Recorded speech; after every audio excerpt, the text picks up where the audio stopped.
열왕기하 2장은 이 엘리사에 관한 이야기입니다.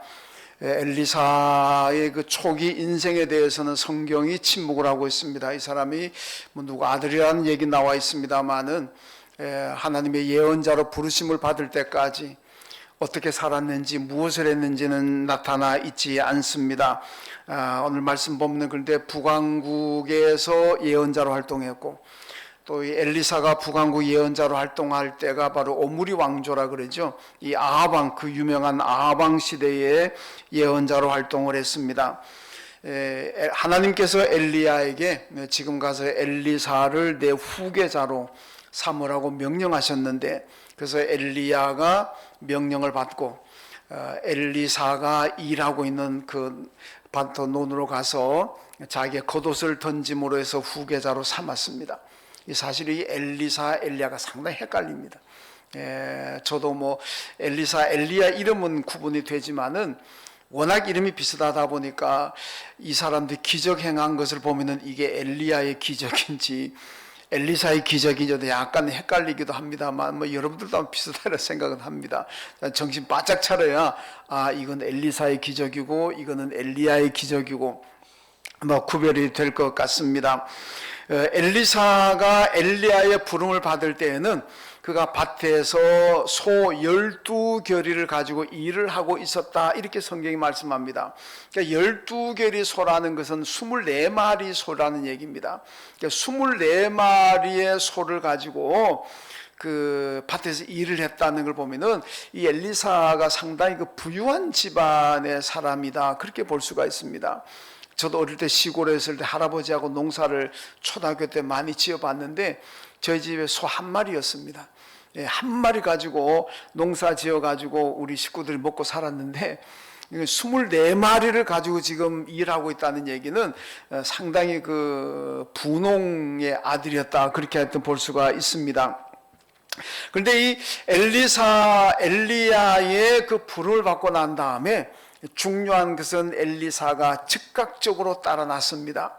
일하던 것을 멈추고 24마리의 소를 가지고 농사 짓고 있다가 다 스톱시키고 바로 엘리야를 따라 나서는 이 엘리사의 모습이 성경에 기록이 되고 있습니다.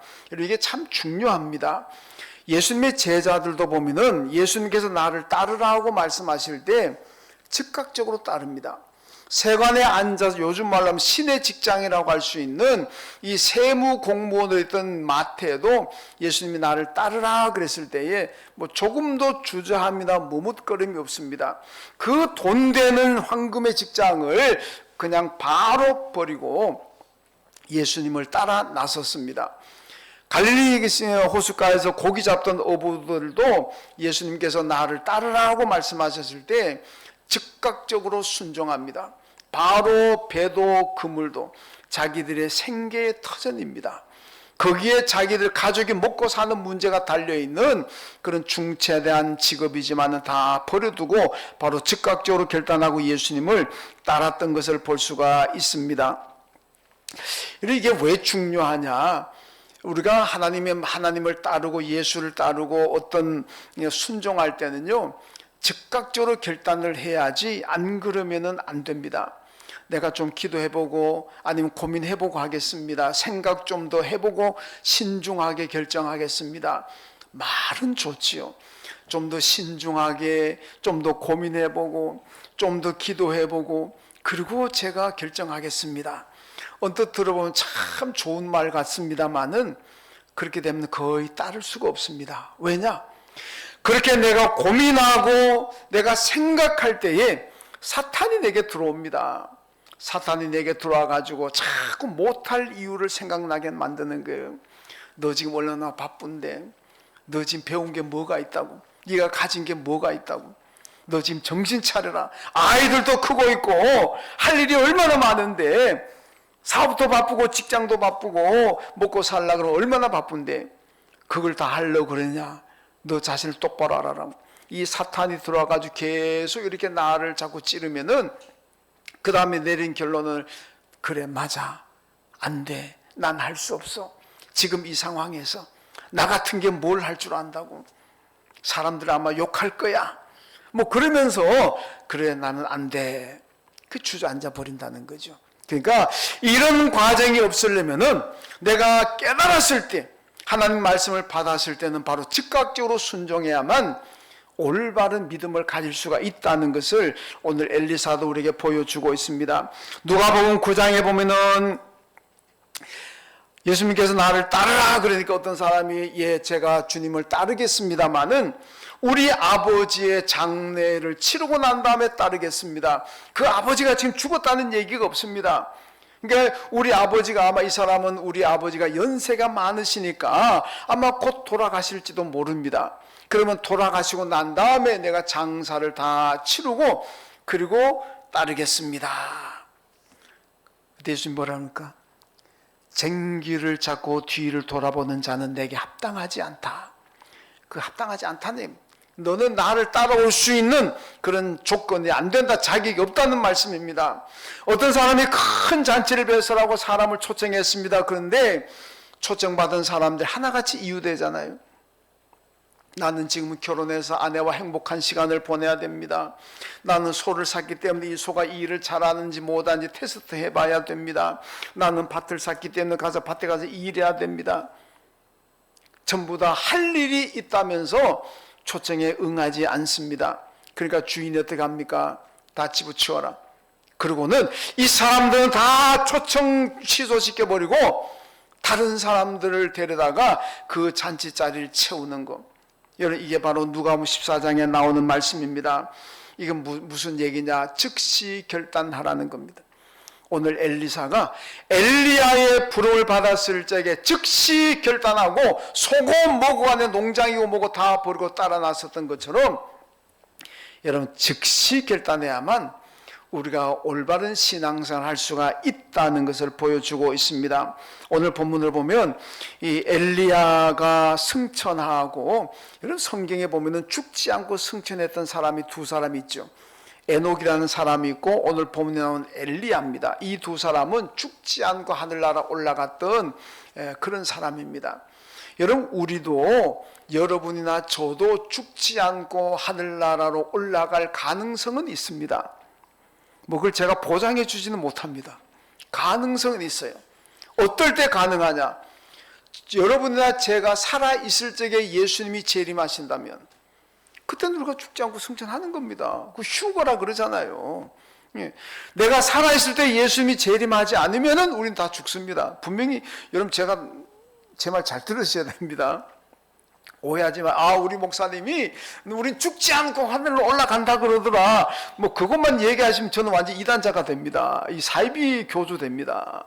그게 아니고 여러분이나 제가 살아있을 때 우리 주님이 재림하신다면 그때는 우리가 호련히 변화되어서 휴거단대 그러잖아요. 천국에 올라갈 줄로 믿습니다.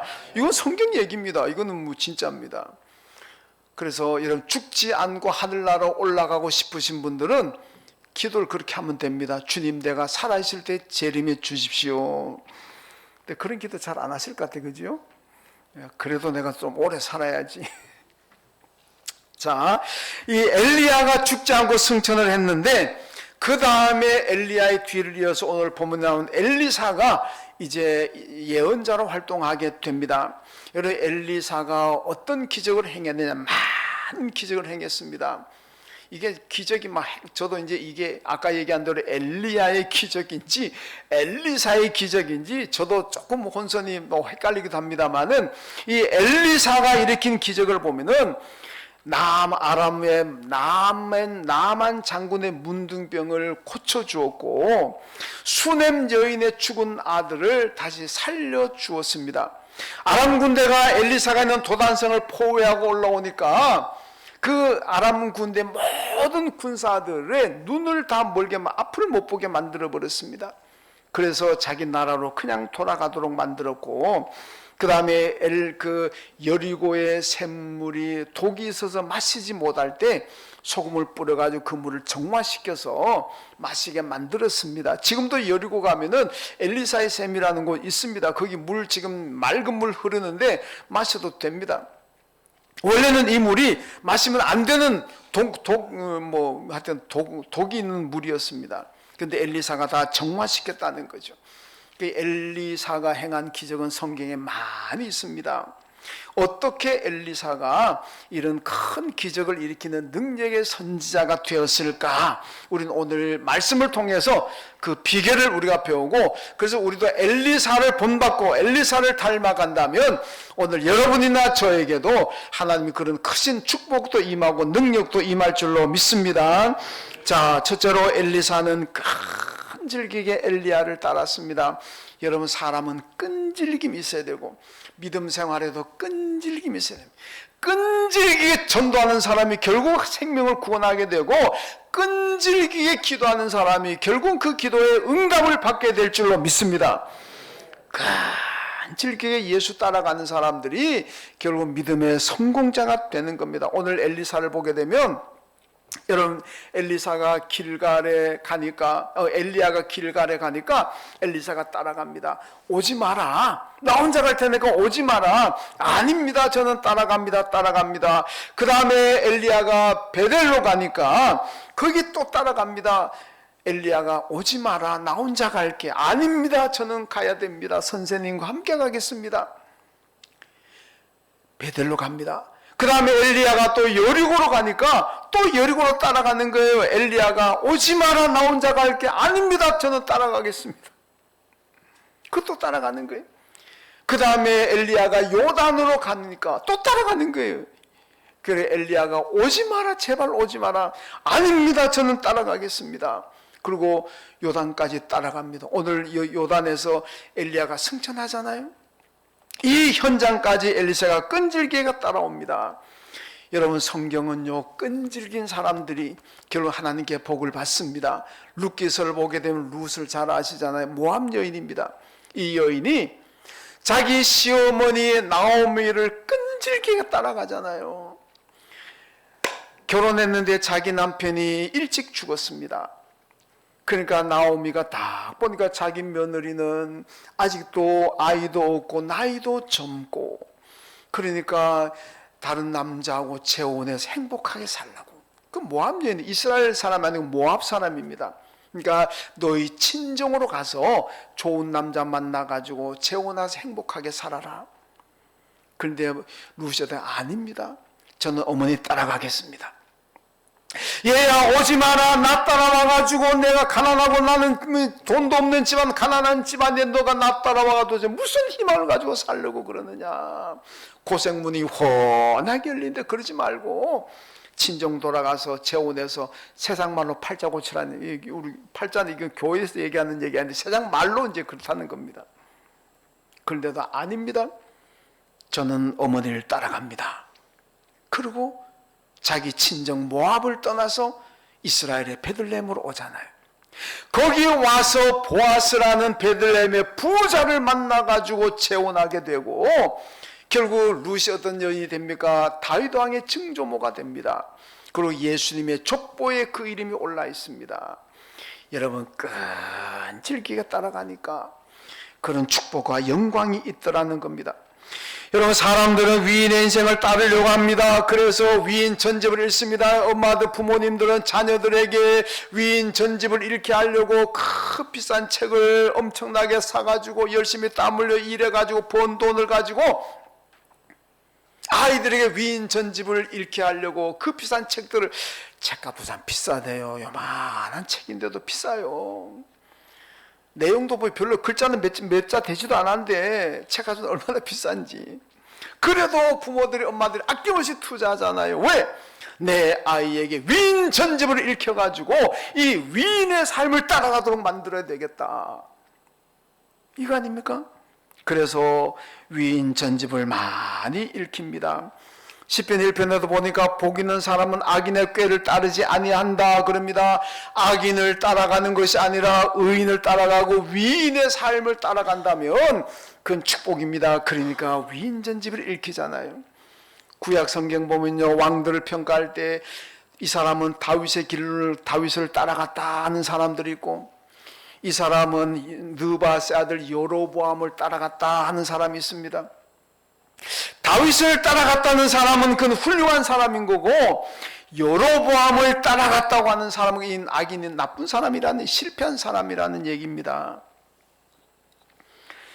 여러분, 그런데 의인을 따라가고 다윗을 따라가고 위인들을 따라갔다고 해서 그분들이 우리의 길이 될 수 있습니까? 그분들은 우리의 길이 될 수가 없습니다. 여러분, 위인 전집에 단골로 등장하는 무슨 뭐 잔다르크니, 무슨 뭐 링컨이니, 뭐 슈바이처니, 아인슈타인이니, 얼마나 위대한 인물입니까? 이런 분들 따라갔다고 해서 그분들 우리의 길이 될 수 있습니까? 그분들은 우리의 길이 아닙니다. 이 말씀 뭐냐? 그분들 따라간다고 해서 구원받고 천국 가고 영생 얻는 것 아니라는 얘기입니다. 우리가 따라가야 할 참 길은 오직 예수 그리스도밖에 없는 줄로 믿습니다. 여러분, 구도자라는 사람, 구도자라는 말이 있잖아요. 구도자가 뭐냐? 어떤 깨달음을 찾아 나선 사람들, 뭔가 길을 찾아 나선 사람들, 이런 사람들을 구도자라 그럽니다.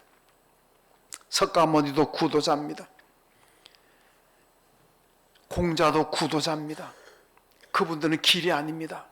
석가모니도 생로병사를 한번 극복해보자, 이걸 어떻게 이길 수 있는 방법이 없는가, 구원 얻는 길이 없는가 찾아 나선 사람들이 여러분 석가모니고 공자고, 인간은 다 구도자입니다.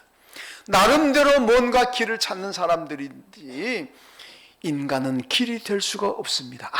아무리 역사에 빛나는, 찬란히 빛나는 태양 같은 위인들이라고 할지라도 여러분, 인간은 길이 될 수가 없습니다.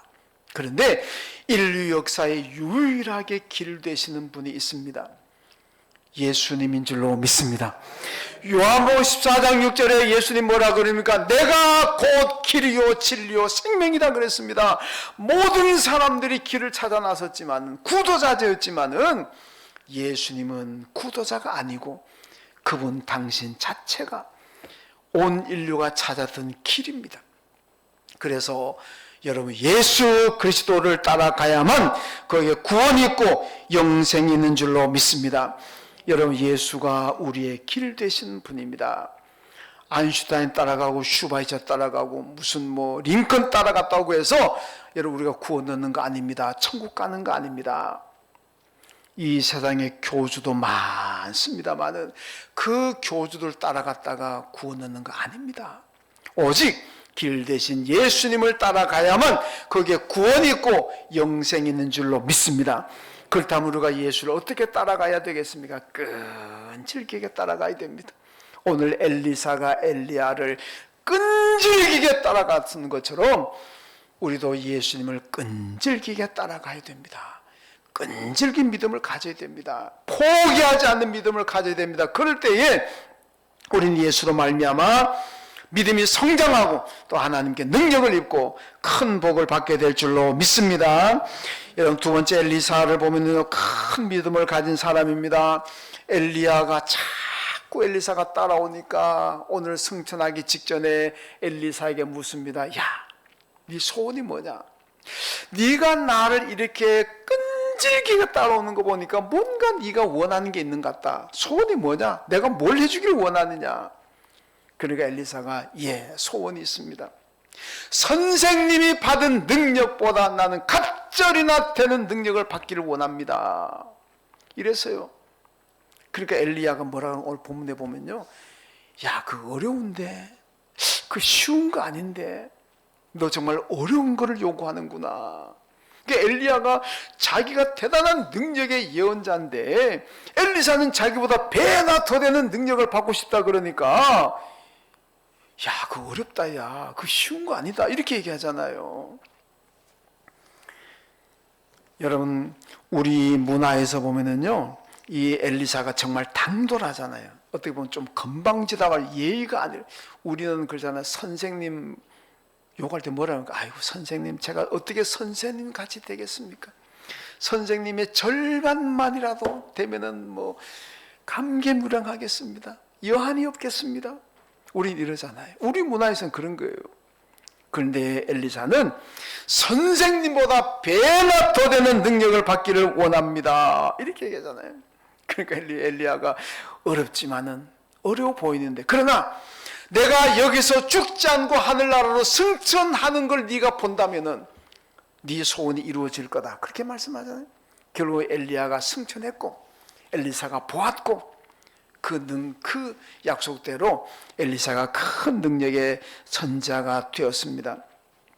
여러분 열왕기상 2장에 보면은 다윗이 죽기 전에 아들 솔로몬에게 유언을 하면서 너는 힘써 대장부가 되라, 이런 유언을 남겼습니다.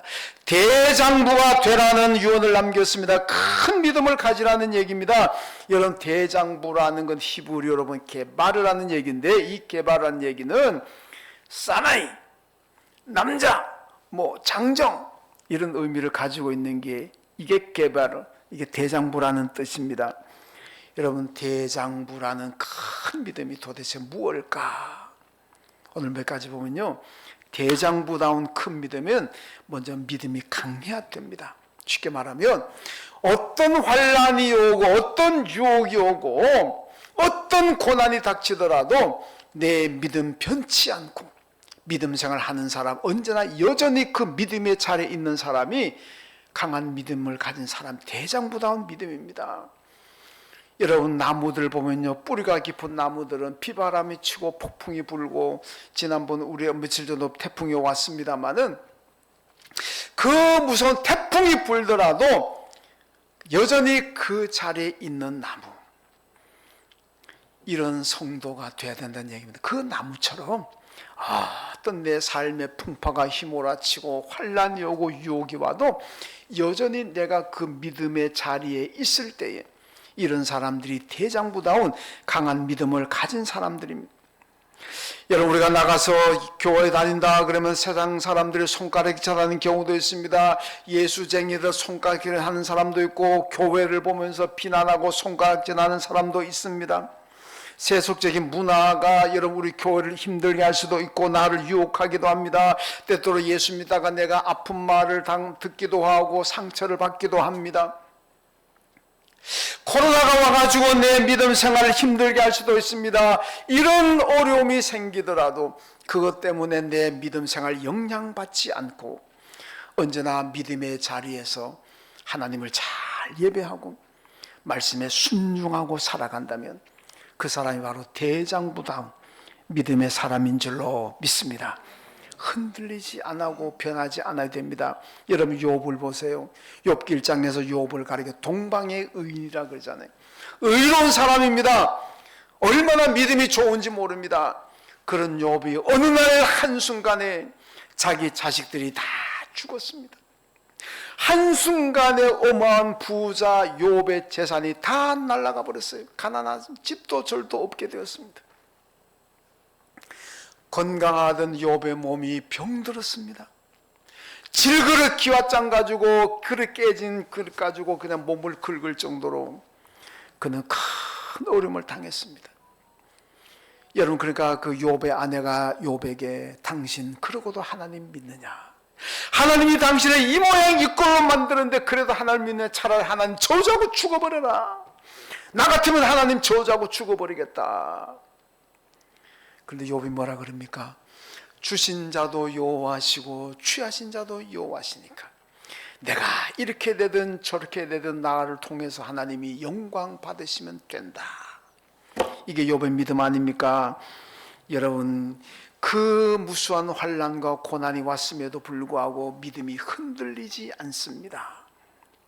변하지 않습니다. 여전히 믿음의 자리에 있고 여전히 하나님을 섬기고 있습니다. 이런 믿음이 바로 강한 믿음이고 대장부다운 믿음입니다. 여러분 모두가 정말 욥처럼 고난은 아닐지라도 우리가 살아가다 보면 시험도 있고 환난도 있고 고난도 있고 아픔도 있고 상처도 있고, 그럼에도 불구하고 언제나 욥처럼 믿음의 자리에 서 있는 강한 대장부다운 신앙인들 되시기를 주님의 이름으로 축원합니다. 그 다음에 대장부는 마음이 넓은 사람이 대장부입니다. 이런 마음이 좁으면은 사나이 대장부가 째째하게 그런 얘기 하잖아요. 뭐 남자든 여자든 좌우지간 마음이 너그러운 사람이 대장부다운 신앙입니다. 사도행전 11장에 보니까 베레아 사람은 데살로니가 사람들보다도 마음이 너그럽다 그럽니다. 이런 마음이 너그럽대. 마음이 너그러우면 언제나 행복하게 사는 거고, 마음이 너그럽지 못하면은 언제나 여러분 불행하게 사는 거예요. 여러분 교회도 그렇고 가정도 그렇고요. 문제는 다 비슷합니다.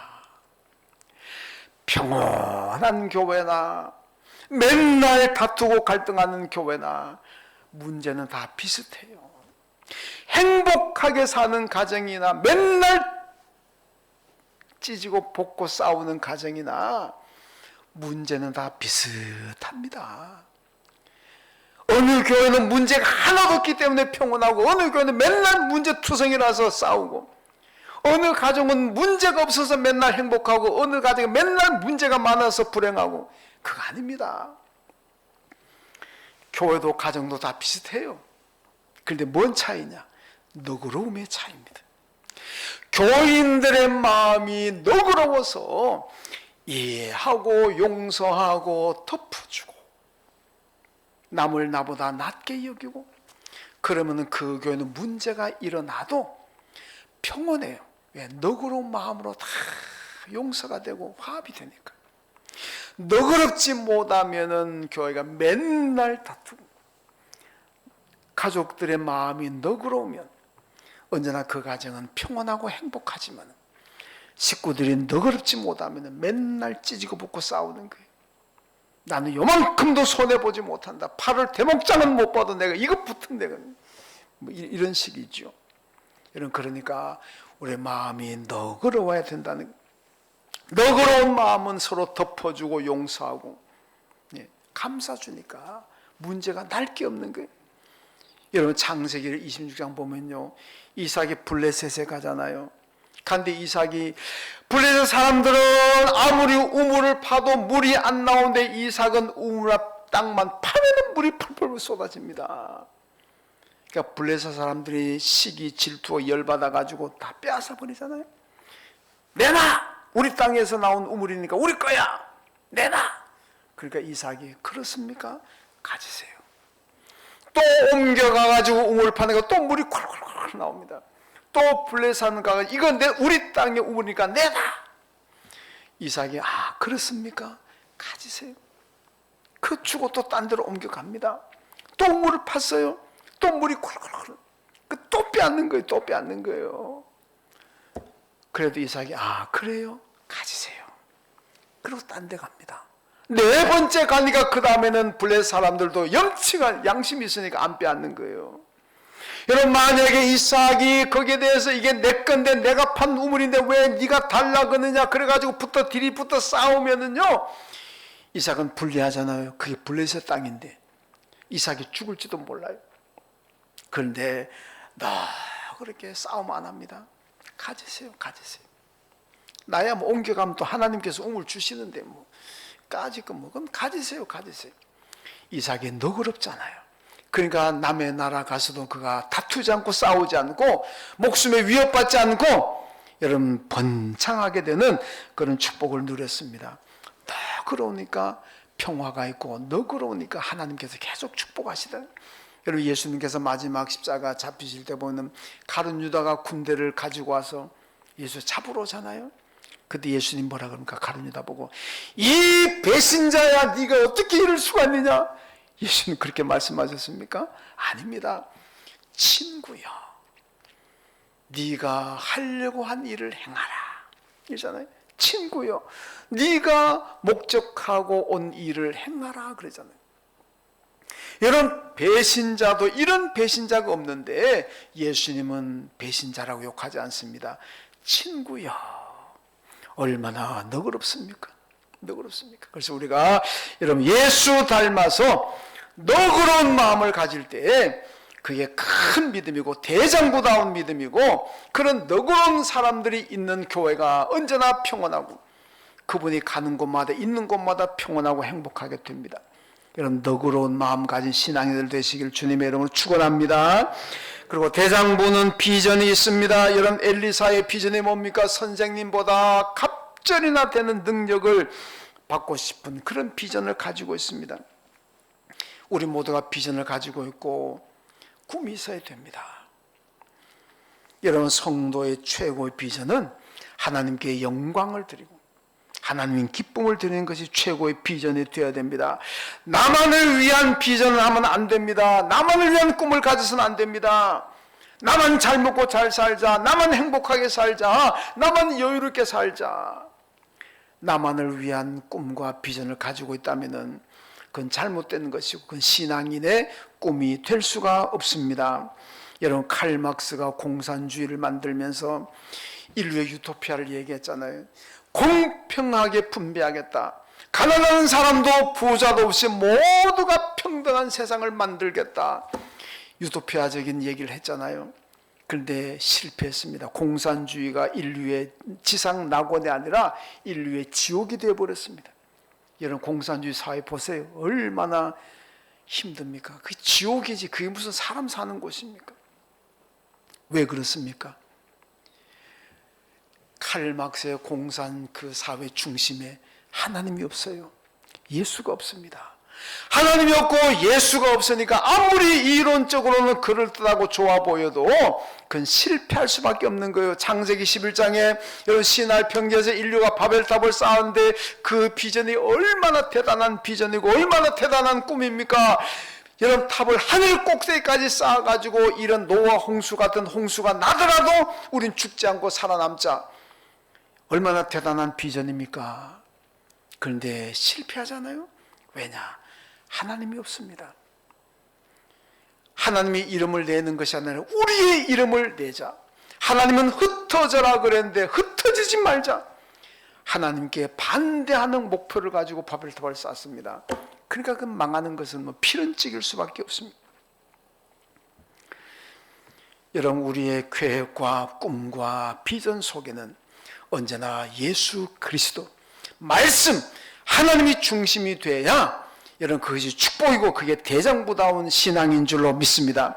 시편 57편에 보면요, 다윗이 아둘람굴에 피해 있을 적에 400명의 사람들이 모여들었습니다. 이 400명의 사람들은 다 성경을 보니까 여러분 가난하고 쫓겨나고 소외되고 한이 많고 애통하고 원통하고 빚진 자들이고 사회에서 버림받은 사람들, 실패한 사람들입니다. 이 사람들 400명이 아둘람굴에 모여가지고 무엇을 결단합니까? 우리가 새벽을 깨우자. 사울왕의 치하에서 이 나라가 지금 영적으로 암흑 같은 세상, 타락한 세상이 되었는데 우리가 이 어둠을 밝히자, 새벽을 깨우자. 이 결단, 이 비전을 가집니다. 그리고 어떻게 합니까? 열심히 기도합니다. 열심히 찬양합니다. 열심히 감사합니다. 여러분, 시편 57편을 보세요. 그 이 한 많은 사람들, 실패자들이 모여가지고, 오합지졸이 모여가지고 날마다 기도하고 날마다 찬양하고 자기들의 삶이 얼마나 초라하고 얼마나 이게 정말 반짝하지 못한 삶이잖아요. 얼마나 실패한 삶입니까? 그런데도요, 늘 감사하는 거예요. 만민 중에 우리가 감사한다. 그리고 어떻게 됐습니까? 나중에 다윗왕과 함께 다윗 왕국을 건설하잖아요. 그들의 비전이 이루어지잖아요. 왜 그러냐? 그 비전 속에 비록 오합지졸들, 버림받은 초라한 사람들의 모임이지만은 그 중심에 하나님이 계셨고 그 중심에 말씀이 있습니다. 그러니까 되는 거예요. 그래서 다윗과 함께 이스라엘을 건설하잖아요. 여러분, 하나님이 없고 예수가 없는 비전은 모래 위의 집과 같습니다.